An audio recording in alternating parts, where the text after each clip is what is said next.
The few cannot control the many physically. Impossible.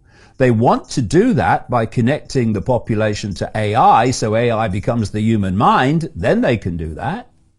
But up to that point, they can't. The only way the few can control the many, the vast many, is by controlling the perception of the many, which becomes the behavior of the many. And this is the stadium in which the whole damn conspiracy is played out. Human perception. You get human perception, you've got human behavior. What is collective human behavior? It's human society. Where does human perception come from? It comes from information received.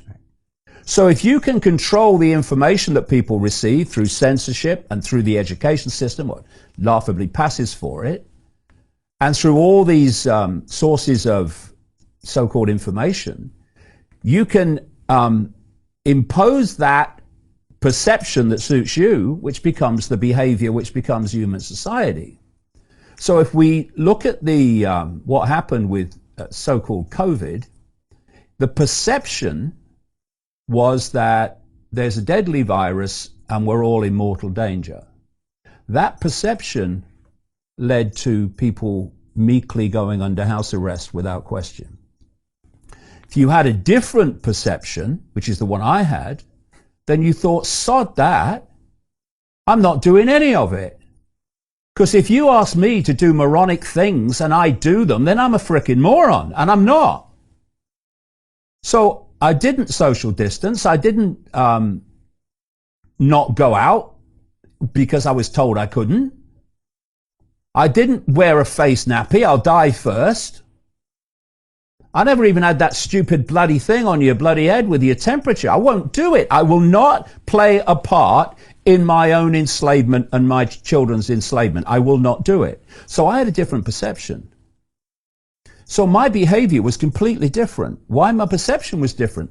This is the stadium in which it's been played out. So what's happened in the last 2 years is the perceptions of vast and increasing numbers of people have changed.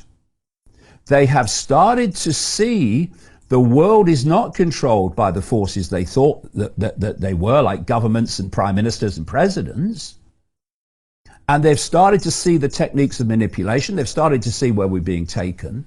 And the result is that ever larger numbers of people are behaving differently because they're perceiving differently.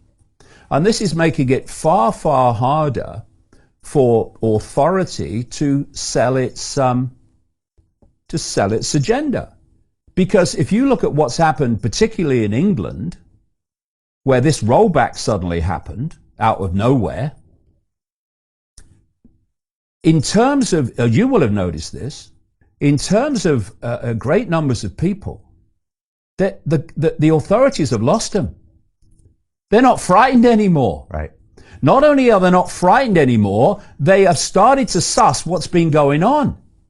You've been lying to us to make us frightened, so we'll do what you want us to do. And what you want us to do is nothing to do with health. It's about imposing this ever-gathering imposition of tyranny. And when you lose people in terms of fear, it's very difficult to get them back. And, you know, it's great what's just been announced in England.